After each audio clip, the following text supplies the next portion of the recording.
My name is Kelsey, and I am in a group with Alexis, Ben, and Fatumata. And the country that we chose was Australia. A little bit about Australia is it has a large mixed market economy. One Australian dollar is equivalent to 72 cents of a US dollar. America takes 4 years to get a degree, while Australia chooses to major in 1 year. So when we're taking 4 years to just get that one degree, they are able to get that done in 1 year. Another difference that America has versus Australia is the average cost for a student in the U.S. per semester for a college is $20,000 to $30,000, whereas in Australia the average cost of an undergrad degree costs between $18,000 and $30,000. So that's just a little bit about Australia and the differences between them and us. Some a little bit about their location is that their original location is Oceania. Their water access for them is the Indian Ocean and the South Pacific Ocean. And some of their natural hazards are cyclones, severe droughts, and forest fires. Some socioculture environment numbers that we can give you would be their literacy rate is 99%. Their rate of urbanization is 1.43 annual rate of change and an 86 urban population. Their heavily populated cities would be Sydney, Melbourne, Brisbane, Adelaide, Perth, Canberra. Some of their major religion is Protestant and Roman Catholic. Their education data is 5.2 of GDP, and their age structure is kind of very over the board. Their highest age structure would be the 25 to 54 range. Some value and communication of their different numbers that they scored. For their power distance, they score a 36. This is considered low because the average in the world is 55. So their individualism score is a 90. Australia is very high in this. Their masculinity score of 61, considered a masculine culture depending on their behavior in school and their workplace. Their uncertainty score was a 51, which is very intermediate, it's very average. Their long-term orientation score of 21, and their indulgence score of 71. That 71 is a high score, showing that people in society is classified by a high social and indulgence exhibit willingness to release their impulses. And their socioculture environment, some little things about it, their communication. One of their big languages is English, and that's 72.7%. They are 2.5% Mandarin, and then 24.8% other. So there's just a lot of different languages going on there. Most Australians have an accent combined with slang terms. This makes using the context clues an important part of the conversations for the foreigners. Some nonverbal things are their eye contact. It should be maintained directly as you're talking. Another thing is their physical contact. People tend not to touch one another during the communication unless they're close friends. If you touch, it's very odd for them. Some obscene gestures, raising your middle finger or making the V sign in one's palm facing oneself is considered very rude. So flicking someone off is very rude. Australians point with their index finger, however, it's also considered rude if you're pointing directly at somebody. Some beckoning, Australians beckon on people by waving them over with the palm facing up. Hi, I'm Lexi, and I'm going to talk a little bit about the social culture, environment, and observation. This is slide 6.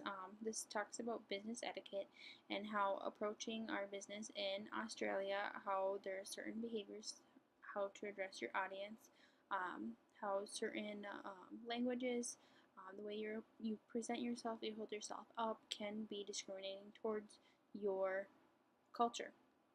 Our slide talks about how the position of power as leverage is frowned upon, stating what your position is and what role you rank in the company. So if I was brought in and was said, "Hi, my name is Lexi Clark and I am the CEO of blah blah blah blah," this is something you don't typically do. It's frowned upon because it's considered bragging. Another is appealing to the common sense during negotiations and being clear about your intentions.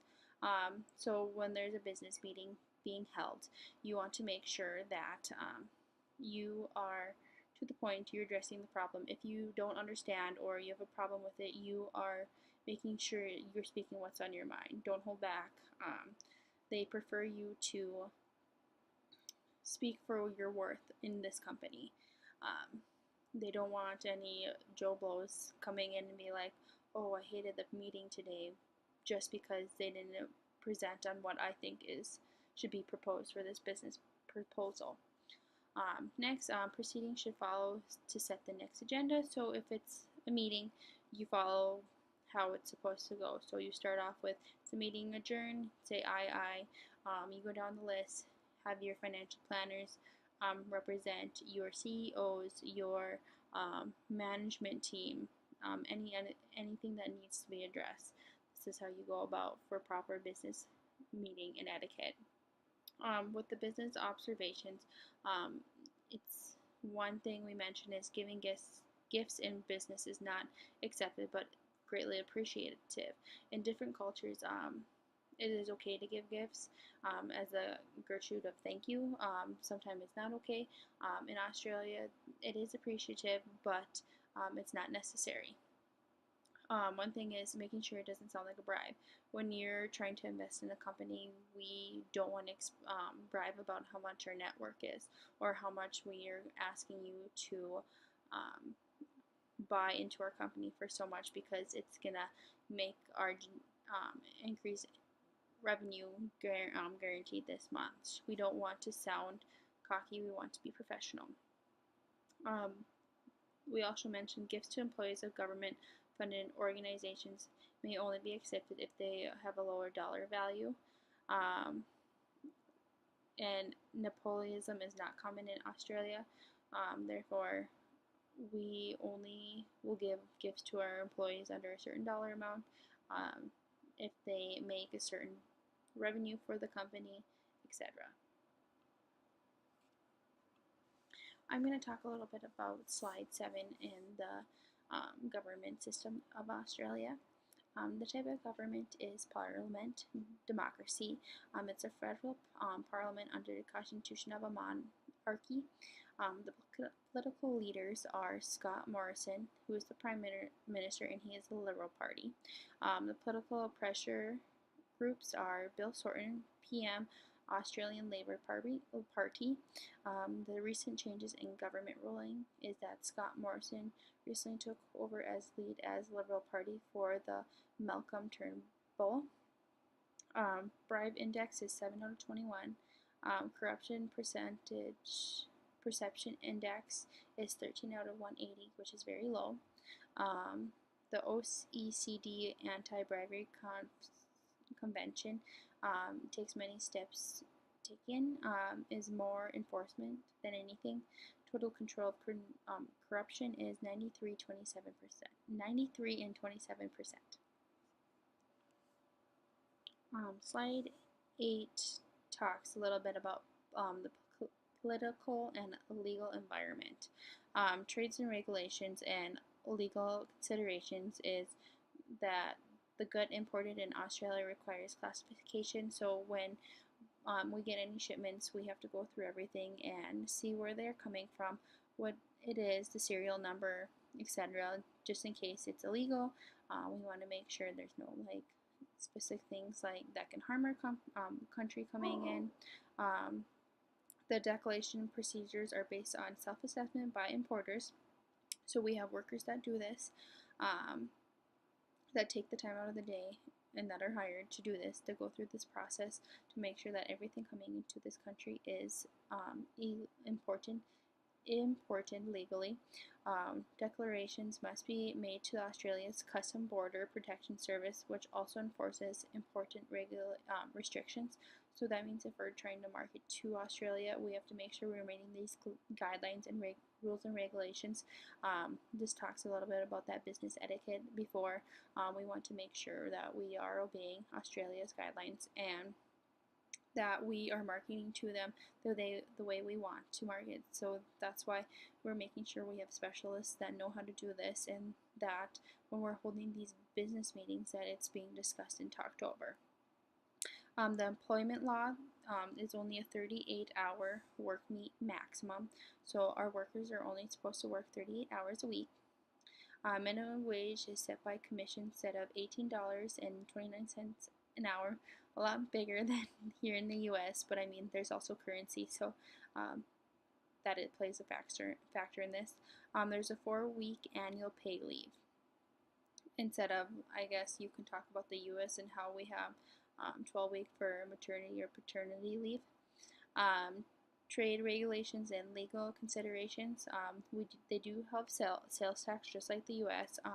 Goods and service tax is added tax of 10%, so a little bit higher than what we are.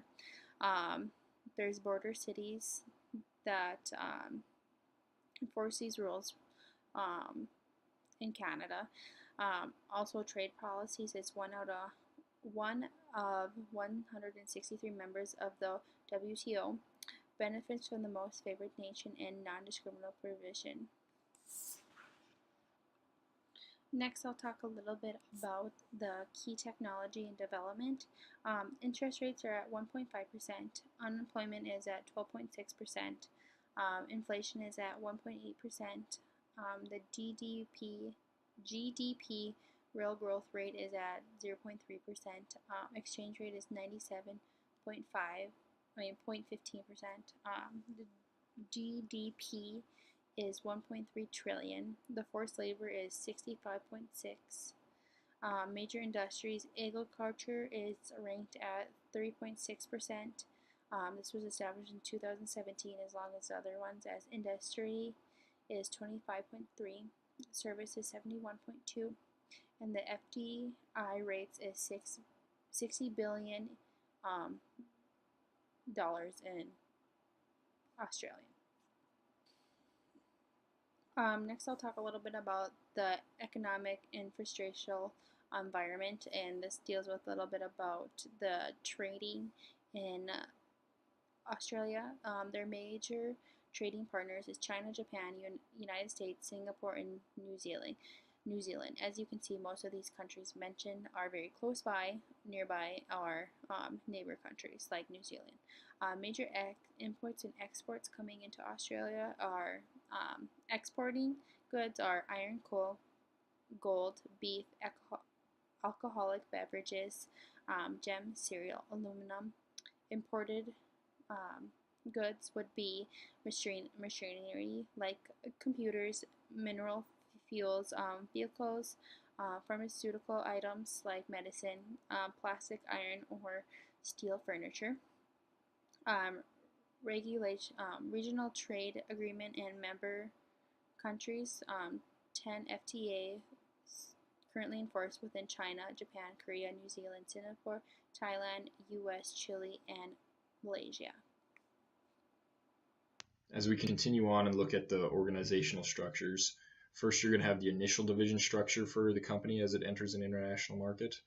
This is going to determine how it sets up operations and management as they enter the market and establish a foothold. There's going to be setting up as an international division is going to have a lot of benefits.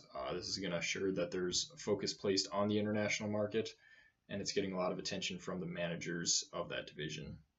It gives a unified approach so that it allows everyone to be on board with who's in charge, who's making the decisions, and where to go if they have any problems or questions. Usually this is adopted by a company that's just entering an international market, and it gives them a chance to develop the business operations. And again, it separates the domestic operations from the international operations in case there's too much of a workload in either one. The global structure that could be set up could either be a global product division, an area division, or functional division. This is going to determine where the focus of the operations are. So the global product division is going to focus primarily on the product that's being sold and how to optimize that product. The global area division is going to be set up where the operations are managed by whoever is geographically closest and can be most efficient for operations. And the global function division is going to be primarily based on the function of that division and the operations going forward there, and not necessarily the product. So when you look at entry strategies for Australia, it's important to note that multinational companies have a huge impact on the Australian economy. There's over $1.1 trillion in assets already in place within the country, and multinational companies just bring a huge economic impact. So Australia is very friendly to bringing in foreign companies. We need to make sure that we don't overlook the differences in culture between America and Australia. A lot of people assume they're just extremely similar, and we don't need to overlook the fact that they are two separate countries and there are differences. Some of those are that egalitarianism is more highly valued in Australia than it is in America. This just means that Australians think that everybody should get a fair shot, a fair chance to do their best effort, and the best person should be put in charge of running the business. That's where the non-hierarchical structure comes in place, where implementing a structure that allows those best people to be put in the positions to succeed, so that way the whole company can succeed. There's different types of business structures that a multinational company could set up once they are in Australia. The four main ones are a sole trader, a partnership, a trust, or a company. How the company is set up from there is going to choose the tax code they're going to be under, the legal obligations, and how they are able to operate and what they're able to do. And it's just important to consult with the Australian government to make sure that the best option is selected and there are no differences in what is expected from the business and from the government. When you look at some of the advantages and disadvantages of these different structures, a sole trader is just an individual who operates as one person, and he's responsible for all the business operations. It's very inexpensive to operate or to set up. The control is solely on the owner, so he has all the say in what happens and how it goes, and he doesn't have to worry about a board or another manager interfering with that because he is the sole person in charge. Some of the downsides are that he is liable for anything that does happen as far as debt or legal obligations. And when you look at a company is an entirely separate legal entity from the owner. It's more complex to operate. There's a lot more laws and tax codes that need to be followed. The startup costs are obviously going to be higher just to get the company's assets set up and also square away anything that the government would need.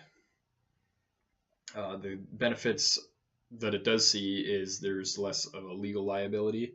So any debt or lawsuits that filed are taken to the company and not the owner. And then a partnership is a group of people who run the business together, but it's going to be separate from a company. Again, it's going to be inexpensive to start up. The partners have the control and not any kind of shareholders. This allows, better communication. It allows quicker decisions to be made, and there's not going to be less friction or confusion.